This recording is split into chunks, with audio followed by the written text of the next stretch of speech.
All right. Good afternoon. So sorry I missed y'all last week. Uh, had to take care of some family members, and I just couldn't get around to it. I was kind of busy for almost an entire week. So since it's the second video, since coming out with the intro video talking about kind of like a life continuity plan, this will be the second video. So we'll talk about basically, what is a life continuity plan? Kind of disaster recovery.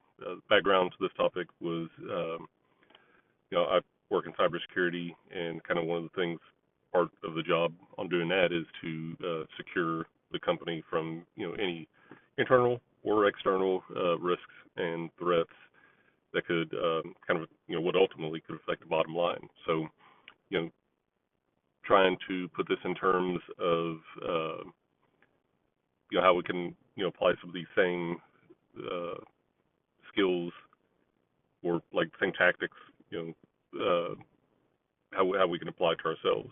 And it's really just, it's kind of like prepping, um, just a little bit more nuanced, and probably a little bit less of like some of the crazy things that people may or may not plan for, um, when prepping. Um, so we'll kind of get into it. So think about it. When companies, when systems go down, what do they do, or how do they recover from it, and recover from it quickly enough to, not affect the business much, or how do they recover from that, whatever that event is, as quickly as possible to get the business back up and running, or to scale down to the point where they never actually lose the ability to conduct business, but they can kind of scale back, or still do business in a limited fashion. Um, Great example, uh, during all the Corona lockdowns, businesses were affected. At the time, I was a manager at what is called a physical therapy, not physical therapy, but a type of physical therapy business, kind of retail. Think Massage Envy, but not quite. So, how did Massage Envy? How did they continue doing business, or when almost the entire country locked down? Um, they were able to potentially, uh, I don't know what they did, but maybe they could go house to house.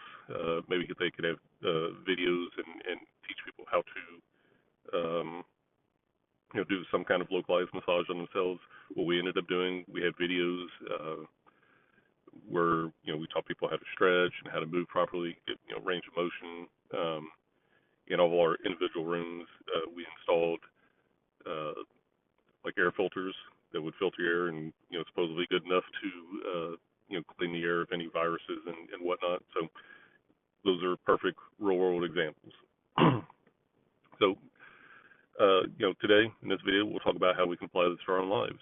Um, so one of the very first steps that you need to do is conduct basically a risk assessment, and try to identify what your critical systems and your critical, we'll just call it, we'll leave it at critical systems.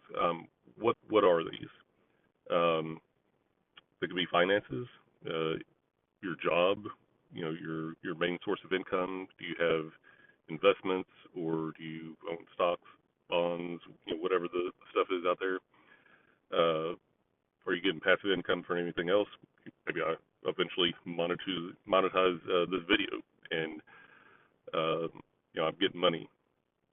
Uh, Emergency funds, access to credit. Do you have a good credit score? Do you have the ability to, if you have a credit card, do you have available credit on there to where, I don't know, if your car breaks down or you get a flat and you don't have cash on hand, could you access that credit, um, to where just in a pinch you could buy that new tire, or replace whatever broken part was, and get back to where the vehicle can continue running, or anything. So in a kind of a financial bubble, it's anything like that. So it's your ability to make income, if you have a passive income, ability to maintain that, access credit, kind of the whole gamut.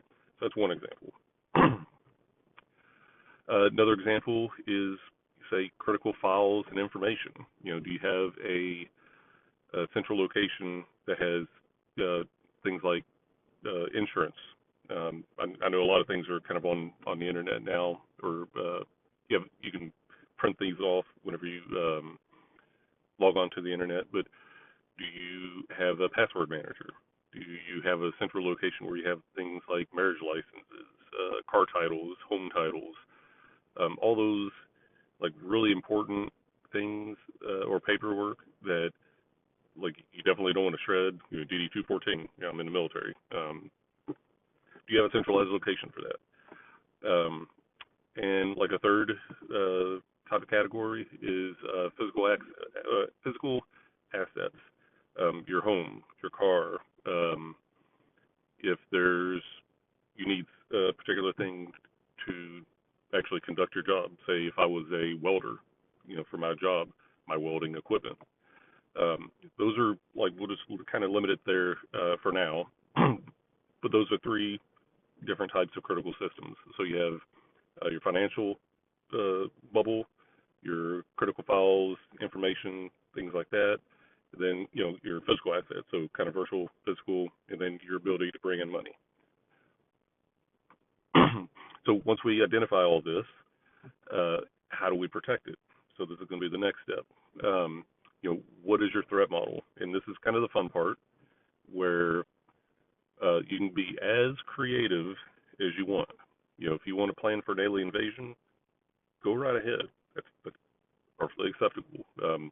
Economic collapse, all those big topics that the preppers prep for, whether they're being realistic or not. You can put anything you want in this list. Now, I would probably say, if we're living in Houston, Texas, what's more likely, a hurricane or an alien invasion?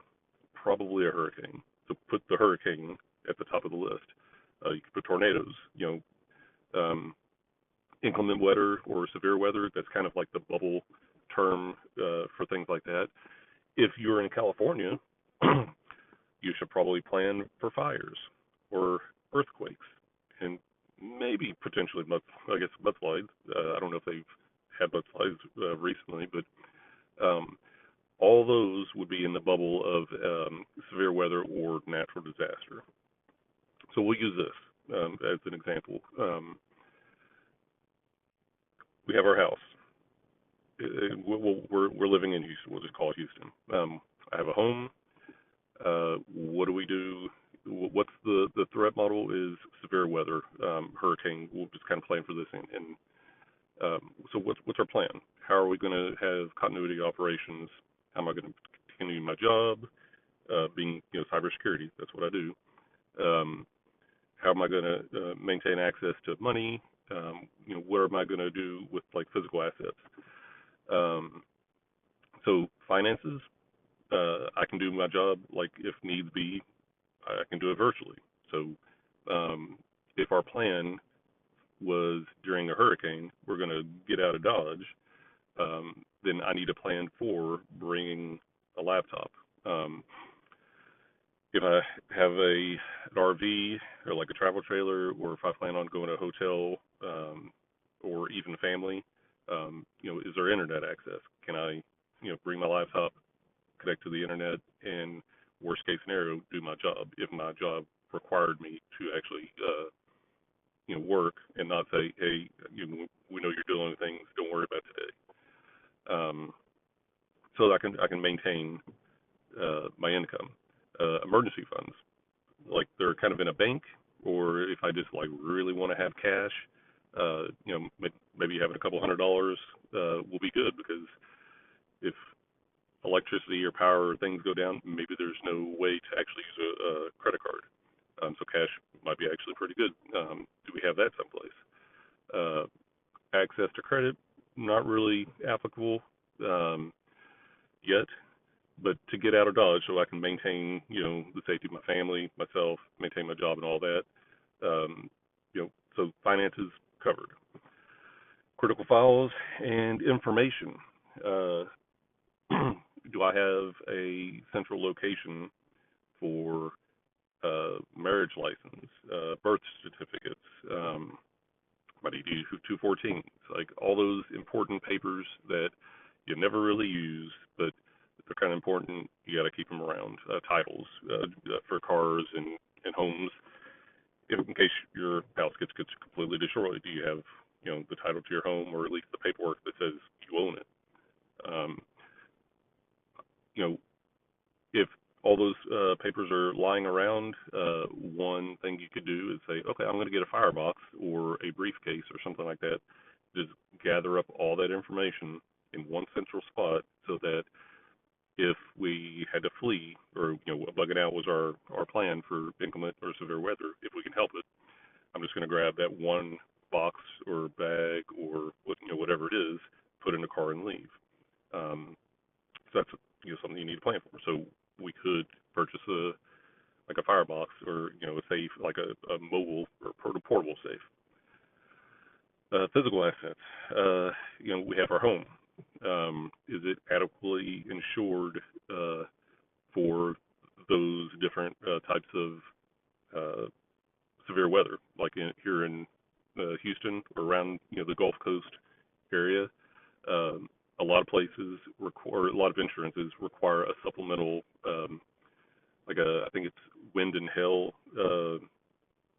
insurance or whatever that's called. Like you have to get the regular insurance and then something on top of that for the area.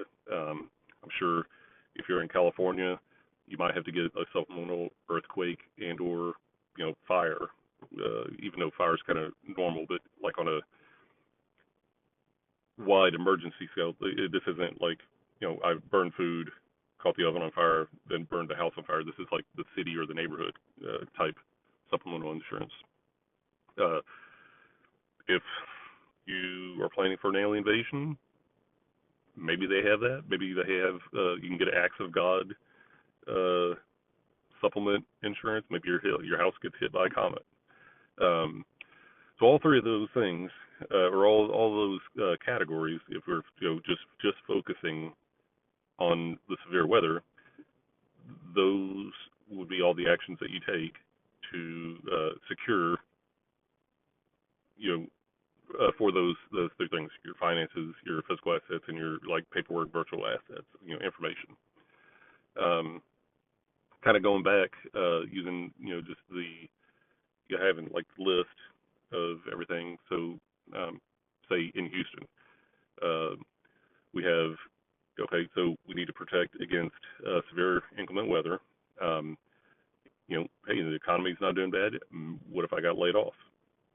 What am I going to do about that? How does that affect finances? How does that affect investments? Do I have a 401k or health insurance and all those things? What else? Let me just try to think. Pandemic, man, that's kind of all health. So get wild and crazy. So like if you want that alien invasion and you want civil war, or economic collapse, or whatever, like you're kind of planning for, and it's going to be geographically dependent. Um, you want to you have your three critical assets. Your hang on. You have your finances, your financial bubble, your critical information, virtual files, your physical assets. Those three bubbles. Three bubbles. Um, each one you're going to protect against each little category. So severe weather, how does that affect all three categories? How are you going to protect and try to maintain continuity of operations, or the ability to still have access or to be able to use all three of those categories? If like the severe weather and the next one, say I wanted to plan for losing a job, okay, if I lose my job, how does that affect finances? How are we going to maintain finances? How's that going to affect critical files, like virtual type information, how are we going to protect against that? If I was paying for cloud storage and I lost my job and that affected my ability to continue paying for that cloud storage, how do we maintain that? The easiest thing would just be print everything off, maybe get it notarized or do all the legal, stuff that you need to do to make it legit, and then put it in that firebox. So those are, a couple controls. Then, if I lose my job, how am I going to maintain my house? It's not paid off. You still have to pay the tax man. How are we going to do that? In the perfect world, or if you've done everything right, you could potentially refinance to get a lower payment. You could tap into your emergency fund for a period of time. Say if every time you've gotten a new job from start to finish, it's taken about 4 months, you could kind of plan, okay, I need at least 4 months, if not 6 or a year, of emergency funds so that if I lose my job, I can maintain that stuff while also looking for a new job. And you should probably have some contingencies in there also, where, say, if I have 12 months of emergency fund, I'm going to look for a job for 4 to 6 months. After that, we need to start looking into maybe potentially selling the house so that I don't just lose everything in my shirt to bankruptcy. I don't want to tap into retirement savings or savings, too much of the emergency savings if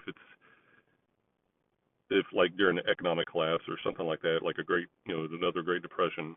If everybody's losing their job, the likelihood of you getting another job would be a lot less likely if everybody in town lost their job also, and they're all trying to look for a job. So these are all the kind of things you need to think about. So yeah, it's getting a little bit long. I want to try to see if I can keep it under 20 minutes. But yeah, that's kind of the first step. You can be as creative as possible, but the really big things is identify your critical systems, and in general, they should probably be finance, your information, physical items, or not physical items, like virtual type information, policies, things like that. And then your physical assets, like house, home, cars, whatever that you happen to own that's kind of physical. Once you identify all those critical systems or things, then you come up with all your scenarios on what could happen that could affect this, and then you put them in the most likely order to the least likely, and then you address each one, and you come up with controls to protect against all those critical assets. So that's what it is. So your homework, you don't have to, your homework could probably be quicker than this video, especially if you use some of the advice in this video. So whenever you just have spare time or whatever, think about those things, and then come to the maybe on the next video we talk about this, and we can kind of address another handful of specific scenarios, items, and considerations, so that if any of those scenarios do occur, you actually know what to do. You can run your playbook, which we'll get into in the next video, and have as little disruption as possible, or at least have it to the point where you've foreseen all the things that are going to happen, and you have different levels of survival that you're willing to do. And so that's it. Like this video, leave a comment. Nobody's really leaving many comments. That's probably because of my skills at making videos. I'm hoping not rambling too much, but like and comment, subscribe if you like this, and I'll see you in the next video. All right, bye-bye.